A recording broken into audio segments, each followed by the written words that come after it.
Labadiena, čia Kauno dienos studija ir man kaip visuomet didelė garbė ir didžiulis malonumas pristatyti šios laidos svečią Kauno arkivyskupą metropolitą Kęstutį Kėvalą. Labadiena. Labadiena. Gerbiamas Kęstutis rado laiko mums visiems pasidalinti savo mintimis. Šis pokalbis jau tampa kaip ir tradiciniu prieš Kalėdas.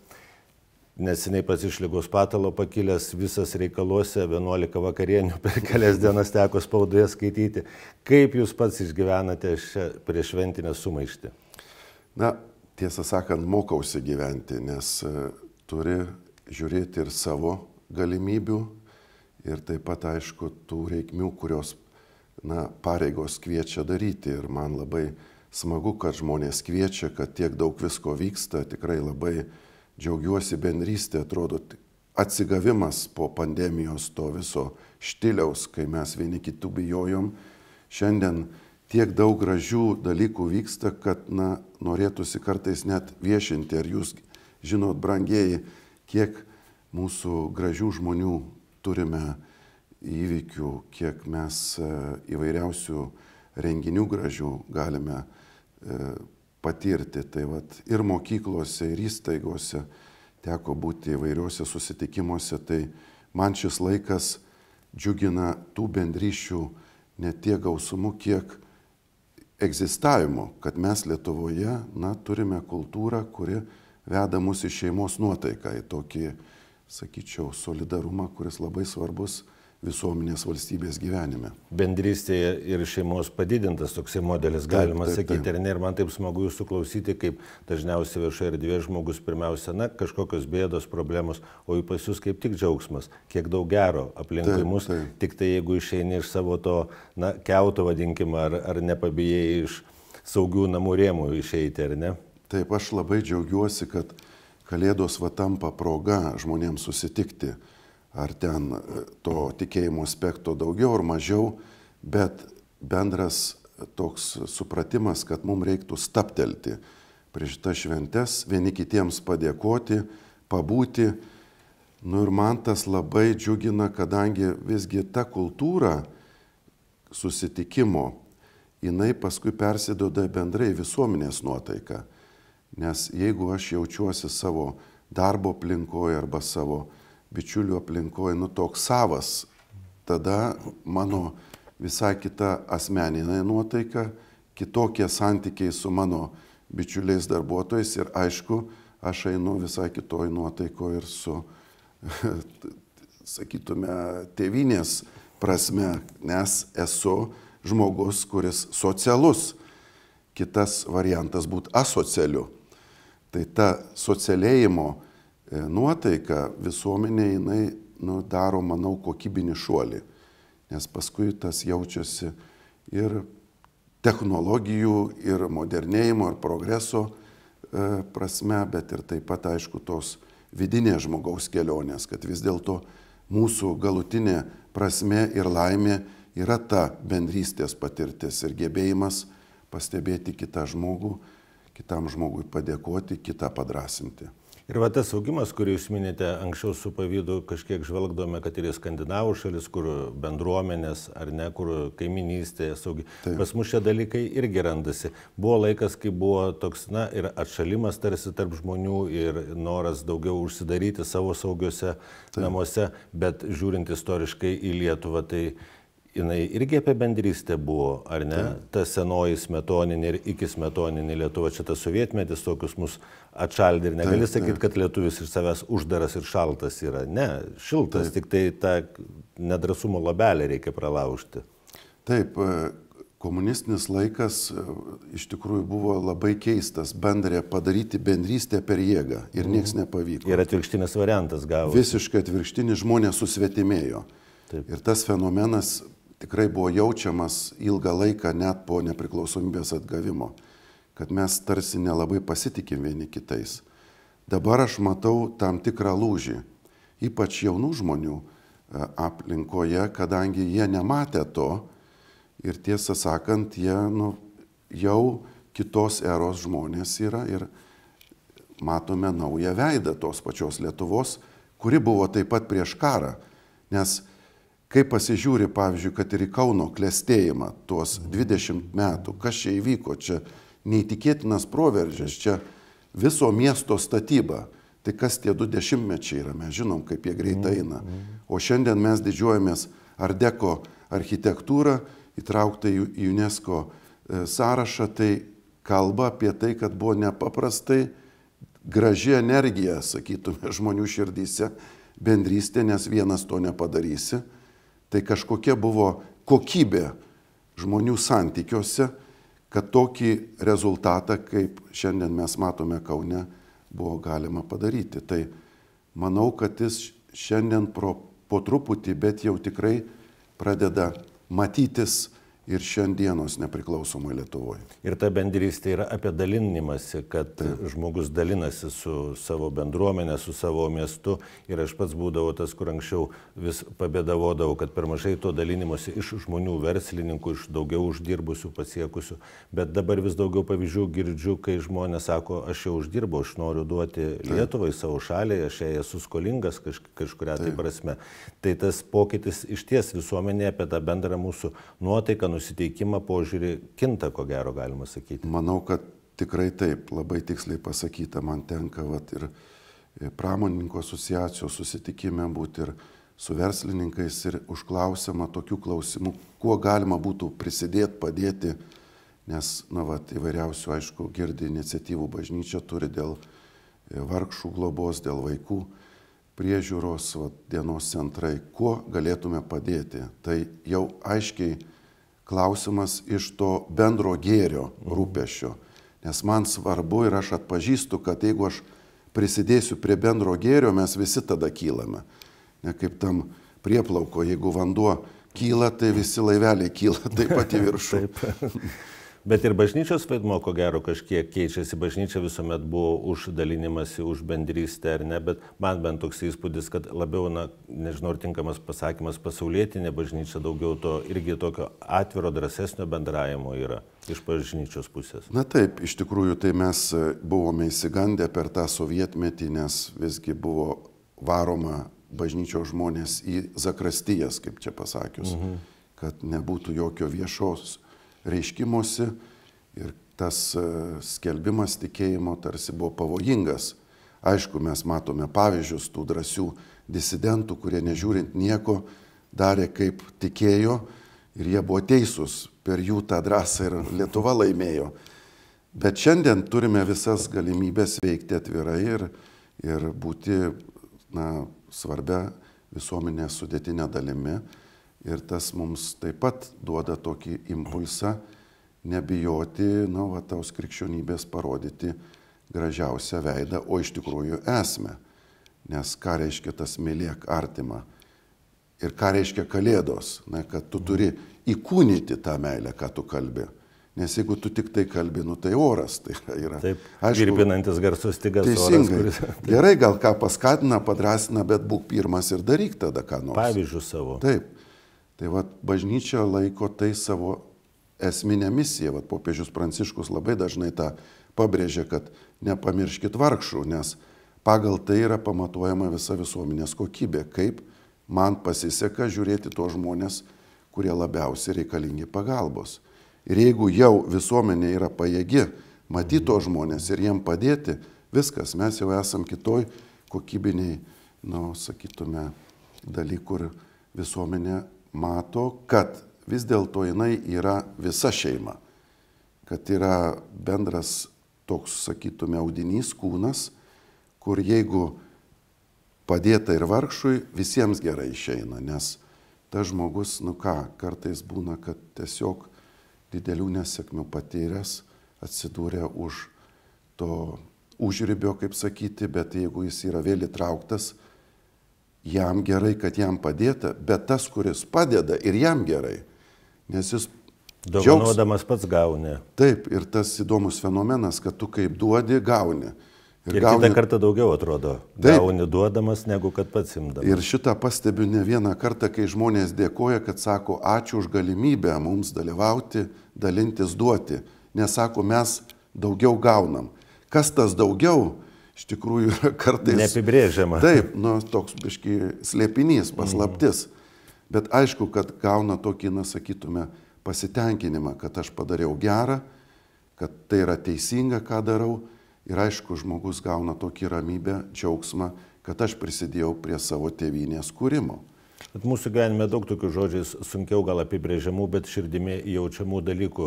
Man labai jūsų mintis apie būti ir veikti patiko, nes laikas, dabar toksai, bet jis visada tikriausiai buvo, kad žmonės linkia veikti, daryti, taip. Kurti, dirbti, gerbuvį kažkokį taip toliau. Bet reikia atrasti laiko ir pabūti. Taip. Pabūti su savimi, su savo mintimis, su savo kažkokiais aukštesniais siekiais. Kaip jūsų nuomonė Kalėdos šiam momentui pats tinkamiausias metas, ko gero, yra? Kalėdos iš tikrųjų yra šventė, o šventės yra mums įsakytos kaip krikščionims. Aš vis juokauju, darbas nėra įsakytas, o šventė įsakyta. Tai kas čia per dalykas, iš tikrųjų beveik keista atrodo, tai dirbti daug rimčiau negu sustoti. Bet atrodo, kad mes turime daugiau problemų su sustojimu ir tuo pabuvimu, toj apmąstymo, refleksijos nuotaikoj, negu darbuose, veiklose buvimas.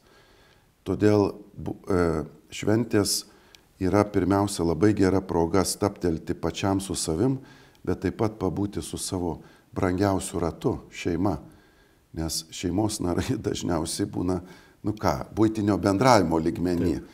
O tas, kad tai yra mano brangiausi žmonės, kad ačiū tau, kad esi šalia, kad mes einam per gyvenimą drauge, ačiū šitus metus, ačiū, kad esame žmonės, kurie kuriam kartu gyvenimą, tai yra puikia proga, mūsų ta kūčių tradicija, tokia tiesiog šventa, tas laužimas kalėdaičio duoda tokį tarsi progą padėkoti kitam žmogui artimiausiam.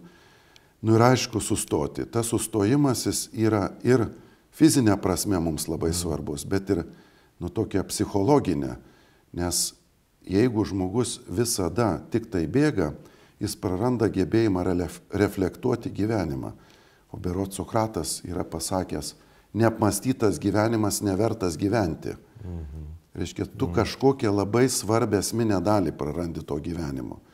Ir tiesiog kartai žmonės sako, nepastebėjau, o štaiga pavasaris žydė. Taip, kur tie metai prabėgo? Kur prabėgo, kad šalia vyksta gyvenimas ir jeigu turiu tokį stabtelėjimo meną, aš įgaunu naują kokybę gyvenime, kuri man padeda taip pat ir veikime, nes aš neapmąstęs gyvenimo pradedu daryti klaidas.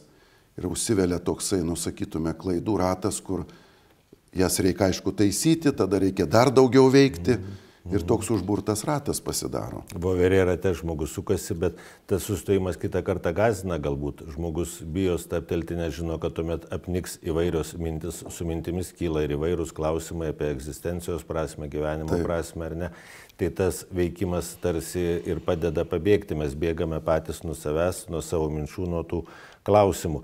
Kaip savo užduoti tos tinkamus klausimus ir neišsigąsti jų ir kaip rasti atsakymus į tos klausimus, koks čia būtų jūsų patarimas? Mums tie klausimai yra įprasti, jeigu mes, pavyzdžiui, esame darbo aplinkoje. Kokie šių metų tikslai, į kur mes einam, ko siekiam, kokių rezultatų tikimės.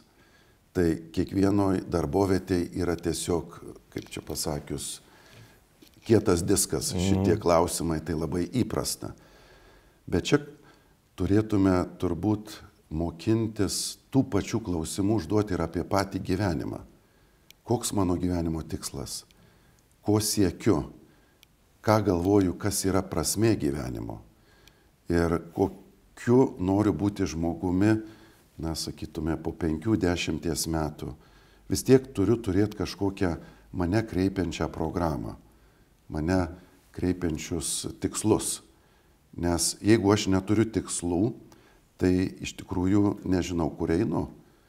Tai jeigu taip įprasta mums turėti juos, savo darbo vietose, nes mes žinom, kad kitaip mes neturėsim rezultatų, tai kodėl to pačio nepanaudoti ir mano pačio svarbiausio dalyko gyvenimo klausimams spręsti.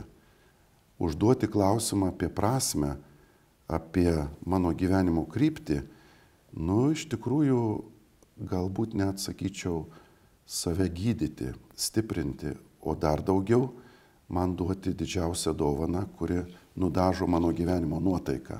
Nes jeigu aš su tikslu einu, aš kiekvieną dieną šiek tiek slenkuosi to tikslo link. Ir dabar gan populiaru daug dėmesio kreipti būtent į save, savo asmenybės ugdymą ir augimą. Tai nueinama ir į kraštutinumus, kad žmogus tuomet nori atsiriboti nuo visuomenės, visą dėmesį tarsi skirdamas vien tik tai savo, bet kalbant apie tą asmenybės augimą, kaip ir iš vyresnių tenka girdėti, aš vis dar nežinau, ko noriu būti užaugęs. Tai tas atsiskirimas nuo to materialinio gerbūvio kūrimo ir susitelkimas į save, kiek čia jūsų nuomonė tie vidiniai apmąstymai yra svarbus ir reikalingi ir kad jie neperžengtų tų ribų, kad žmogus netaptų vien tik pats savo svarbus, nebekreipdamas dėmesio į aplinką. Taip, jūsų labai įdomus pastebėjimas apie tai, kad kartais žmogus bijo sustoti ir pamastyti, nesusitiks su savimi. O tas susitikimas kartais gąsdina patį žmogų, nes jis galbūt sprendžia labai stipres ilgus metus užsitęsusias problemas. Ir priklausomybių, ir santykių, ir įvairiausių konfliktų, kartais įpročių tokių, kurie mane tikrai žinau, kad veda į suirutę. Bet įdomu pastebėti, kad aš pats savo tikslų negaliu išspręsti be kito žmogaus. Jeigu aš noriu savo gyvenimo prasme atrasti, tai ta prasme yra dovanot save galiausiai. Aš turiu rasti būdą, kaip save dovanoti savo šeimai, savo bendruomeniai, savo tėvyniai. Ir čia giliausiai yra prasme. Ir jeigu aš tik tai užsidarysiu, aš save kažkaip sugadinsiu. Yra socialumas ir asocialumas.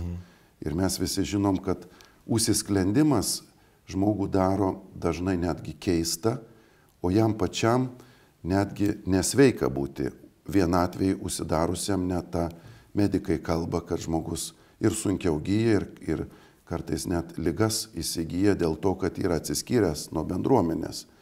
Šiaip natūrali ir įprasta žmogaus gyvenimo terpė yra bendruomenė.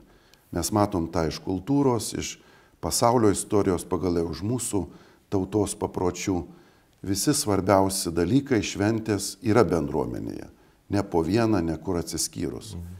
Atsiskyrimas jisai yra tik tai tam, kad galbūt susikaupti, pasiryžti, pabūti, pailsėti, bet galutinis tikslas nėra atsiskyrimas.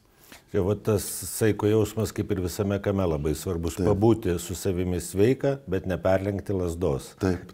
Kad netaptų atsiskyrėlių. Asocialių ir asocialių, ne ta prasme, kaip vėlgi sovietmečių buvo, kad asocialas tai piknaudžiaujantis kažkuo, bet būtent nuo visuomenės atsiskyręs žmogus. Dar iš žmogaus asmenybės serijos paskutinis klausimas nuo seno man kirba vis galvoje, tai yra, kiek mes patys įtakojame savo gyvenimą, savo dvasinį gyvenimą, įsileisdami blogesnės ar šviesesnės mintis. Man atrodo, kad kartais per mažai susimąstome apie tai, kiek patys save formuojame, vien tik ne tai, kaip elgiamės, bet ir minčių užtenka. Taip. Jeigu tos mintis yra šviesesnės ir viduje šviesiau ir kažkaip aplinkui iš karto šviesiau darosi. Taip. Bet jeigu mes įsileidžiame niūres, blogas, liūdnas ir visokias kitokias destruktyves mintis, taip, tai ta destrukcija jinai apima ir mūsų vidinį pasaulį ir automatiškai aplinkui mus supantį. Ar aš čia teisingai mąstau? Labai teisingai. Iš tikrųjų, tai dabar ir mokslininkai kalba apie tą minčių įtaką ir mano gyvenimo kokybei, net fiziologijai. Ir jeigu aš neturiu tvarkos savo mintyse, tai tam tikra prasme mane įtakoja kažkas, kitos tvarkos, kurios yra iš išorės. Ir dažniausiai tai gali būti neigiama įtaka, kuri dažnai pagauna dėl to, kad žmogus, pavyzdžiui, bijo kažko, tai dėl to nori sužinoti, kas pasaulyje vyksta blogo, kad tarsi apsisaugoti save ir staiga žiūri, kad tik neigiamos žinios dominuoja jo domėjimąsi srity ir galop jo apmąstymuose. Jis turi praktikuoti tam tikrą askezę, susivaldymą arba pasninką, jeigu jau taip galima sakyti, nuo blogų minčių. Nes jeigu tai dominuos, aš praktiškai save kankinu, galim sakyti. Nes mano giliausias širdies troškimas vis tiek yra džiaugsmas, ramybė, laimė. Ir aš turiu žiūrėti, kas į mane patenka. tą patį mes galim palyginti su maistu. Jeigu žmogus valgo prastos kokybės maistą, jis pradeda sirgti. Tai čia galėtume sakyti, yra tam tikro pobūdžio maistas, kur mes renkamės, ką mes skaitom, ką mes žiūrim, ką mes klausomės. Taip, aš negaliu atsiriboti nuo pasaulio, nuo blogų minčių ar nuo blogų žinių, bet aš turiu visada žinoti, kad aš turiu jas normuoti ir pats turėti tam tikrą balanso jausmą, kad jeigu kažkiek pas mane atėjo blogų minčių ir blogų žinių, aš turiu jas atsverti, kitaip pas mane liks tik tai. Vis tiek balansas turi būti. Taip. O mes žinome, kad nėra pasaulis vis tik tai apie viskas, apie blogas žinias. Pasaulis, jeigu jau žiūrint iš tikėjimo pusės, yra gražus, nes sukurtas pačio Dievo ir jisai skirtas džiaugtis, patirti buvimą žmogumi laimę. Tai menas kontroliuoti mintis. Minčių higiena galima sakyti. Labai drąsiai galima sakyti apie tai. Ir čia vis labiau pastebime, kad žmogus turi išugdyti gebėjimą savyje tam tikrą prasme turėti balansą, kuris jį daro sveikesnį, o kitais žodžiais tariant, pajėgesnį prisidėti prie šios visuomenės kūrybos. Nes jeigu neigiamos tik tai mintis, mane jos sodina ant sofos lovos, mane paralyžuoja ir aš tada baigiu dieną, nieko čia nebus. O tai atsiliepia man, nes jeigu tai su tokia išvada aš baigiu savo dieną, aš kitą kartą negalėsiu prisidėti, nenorėsiu kurti. Kitą rytą iš lovos nesinorės keltis, nes... Taip, galop baigsiu dalykais, kurie vadinasi medicinė diagnozė, o tai yra tikrai nuostolis. Tai šitoj vietoj, kaip čia pasakius, visiems mums yra ką veikti. Tam tikras, sakytume, uždavinys galbūt naujiem metam, pagalvoti ir stebėti savyje, kiek manyje yra to blogo arba tų neigiamų žinių ir kiek galėčiau turėti teigiamų, kurias iš tikrųjų kartais turiu vis dėlto su pastangom paieškoti. Paskambinti artimiesiam ir pakviesti susitikimą. Susitikim pabūti arba pasišnekėti. Čia reikia greičiausia pasiryžimo ir tam tikros disciplinos. Savistaba tokia, jeigu toks žodis tinkamas, nes aš pagalvoju, kaip žinios dabar tie visi algoritmai mums pateikiantis informaciją, jeigu mes internete naršome blogą žinią skaitome, tai tas jau ten protelis dirbtinis mums iš karto tik blogas ir siūlis, nes tas žmogus jau domisi tuo vadinasi. Jis perka tą žinią. Jis jau tą žinią perka, taip. Ir lygiai taip pat ir galva mūsų veikia. Jeigu mes nuėjome blogas mintis, tai jau ten kažkur tai iš karto suformuluojama užduotis daugiau tų blogų minčių paduoti. Ir nuo to prasideda tie visi liūdni procesai, apie kuriuos jūs ir kalbate. Bet švenčių išvakarės kalbant, norėjau sakyti, linksmesnėmis temomis, bet negaliu nepaklausti vis tiek. Ir pernai, ir jūsų vėlgi interviu skaičiau, šventame rašte 365 kartus yra paminėta žodis nebijokit, priesakas nebijokit. Ir svarstau po to karai. Žemės likimas, kaip planetos likimas, vėlgi matom labai liūdnas tendencijas, ar ne? Ir kaip čia greta tų visų pasaulio katastrofų pašonė gyvenant, vadovautis tuo principu nebijokit. Šitas nebijokit iš tikrųjų yra vidinė laikysena, nuostata, kad nepralaimėti dar be karo. Nes gali būti, kad žmogus jau pralaimė, nors karo dar nėra čia. Mes jau pasidavę. Ir tas nebijoti, tai mane, tam tikrą prasme kažkaip suima į vienas rankas, kad aš neįsibarstyščiau ir turėčiau jėgos pirmiausia gyventi, antra kurti bendrystę ir taip stiprinti visuomenę. Nes jeigu dabar mes kaip Lietuva, pavyzdžiui, visi esame solidarūs, vieningi, tai nieks negali paimti mūsų, taip jau žiūrint. Net jeigu kas nors čia ir įžengtų, nepaimtų mūsų taip likomis rankomis, nes ta vienybė yra tiesiog nacionalinio saugumo klausimas. Tai tas nebijokit mus visus riša. Ir jis, gelbi visuomenės ir patį žmogų. Šiuo metu gelbi Ukrainą, nes per šitą visą karą matom visišką stebuklą. Tas nebijokit laiko juos prieš tokią didžiulę agresiją, kuri beveik atrodė pasaulyje, kad neįveikiama. Ir jie pademonstravo kaip šalis, kad vis dėlto yra įmanoma. Tokie dalykai, kurie tiesiog atrodo ne iš šio pasaulio, ta vienybė, jinai gali stoti prieš didžiausią agresiją.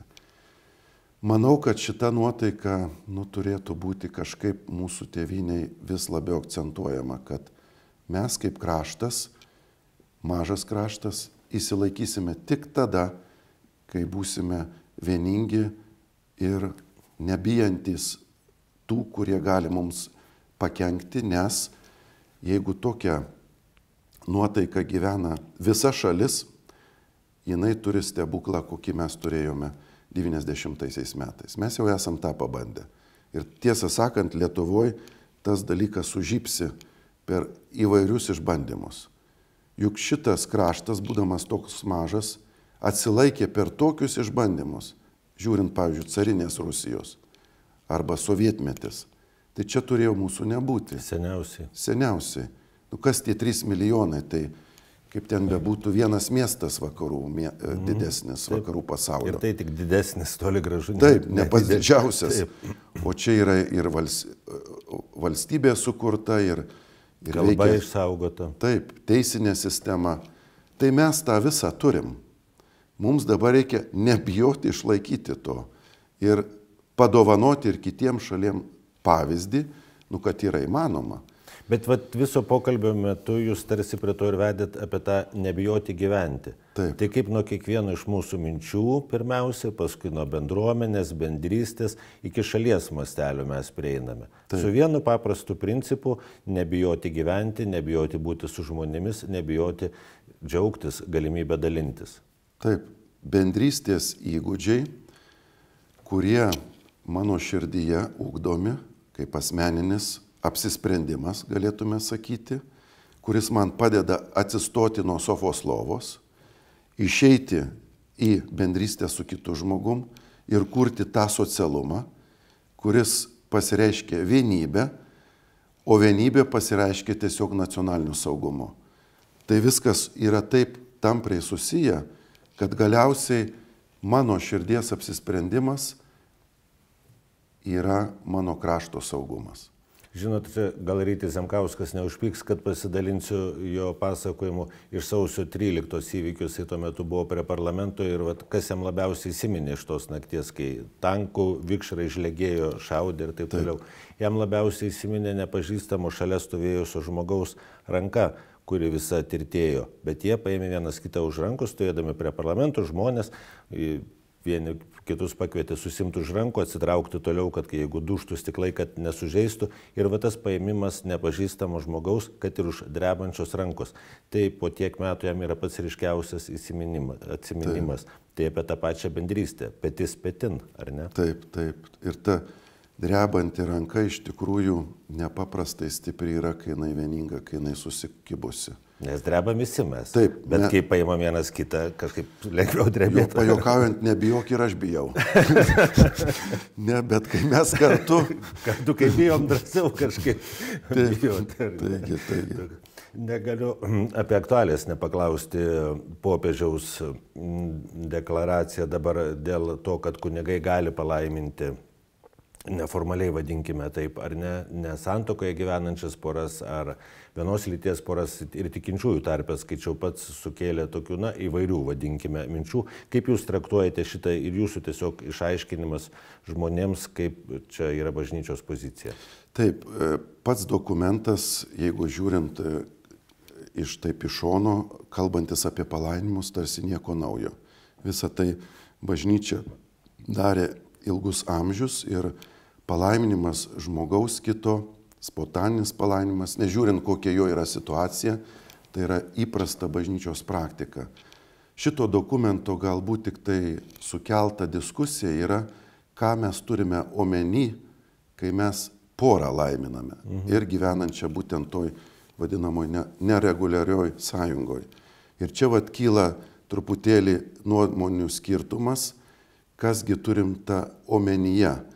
Ar mes laiminam būtent tą gyvenimo būdą, arba tiksliau tariant nuodėmę, ar mes laiminam tą žmogų, kad jisai būtų viešpaties vedamas, kad malonė jame skleistusi, pagaliau, kad žmogus atsiverstų, ką mes natūraliai darome visą tai. Tai va, čia paliktas interpretacijoje tam tikras, na, sakytume, laisvumas, kuris, nu, vat, sukėlė truputėlį tą aiškinimų bangą, kad vieni labiau lenkia į tą pusę, kad niekas nesikeičia, o iš tikrųjų dokumentas pasako, kad bažnyčia nelaimina tokių porų, nei liturgiškai, nei kita prasme.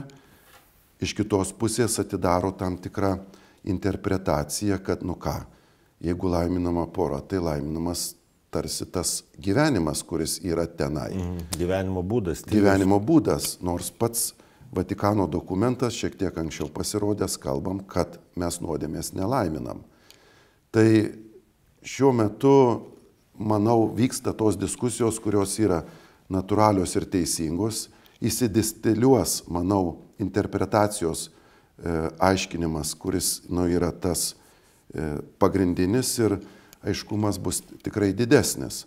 Mes patys irgi skaitome iš įvairių kampų tą dokumentą ir matom, kad interpretacijom tikrai yra, nu, galimybės. Ir šitoj vietoj gali būti, kad reikės dar truputėlį patikslinimo arba paaiškinimo, kągi norėta pasakyti tuo vadinamu spontaniniu poros palaiminimu. Dar įsigryninti ir pačiai bažnyčiai reikia poziciją. Taip. Nors aš galvoju, žmonės mes labai simbolius mėgstame, sąjungos simbolių, dar kažkokį, o esmė tai yra apie žmogų ir kad yra ne taip gyvenanti, kaip bažnyčios kanonų yra prisakyta, bet jeigu jisai turi siekį būti gerų žmogum, tai jis jau ir palaimintas, na, nusipelno palaiminimo, kaip pasakyti. Taip. Jeigu paprašiau taip žiūrint. Taip, paprašiau žiūrint, tai kiekvienas žmogus yra Dievo vaikas ir palaiminimu mes kreipiame į geresnę to žmogaus versiją. Kaip sakant, kad jisai vis labiau atitiktų tą kūrėjo planą.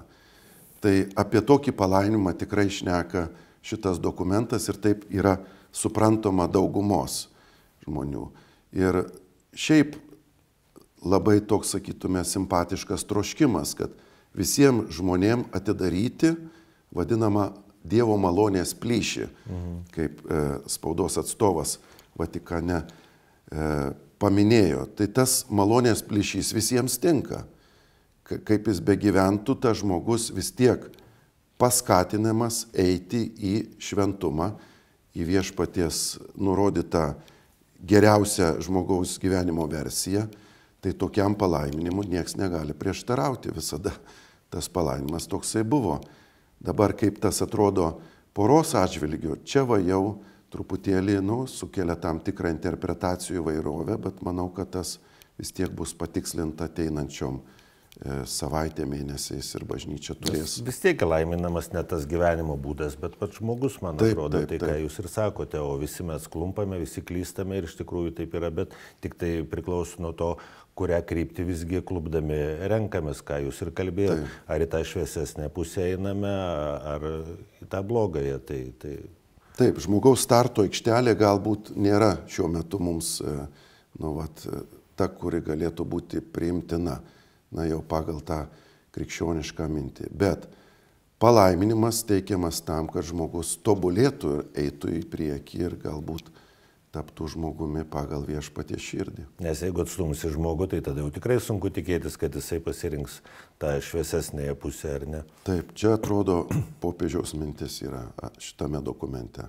Dar apie tos praktinius dalykus kalbant, kūčios sekmadienį, ar gal čia kokių išlygų yra dėl stalo, nes sekmadienis kaip ir prisakyta švęsti, ar ne? Taip, labai įdomus reiškinys šiais metais, dėl to, kad sekmadienis yra visada prisimenama viešpaties prisikėlimo diena, Velykos, ir niekada sekmadienį nėra pasninko.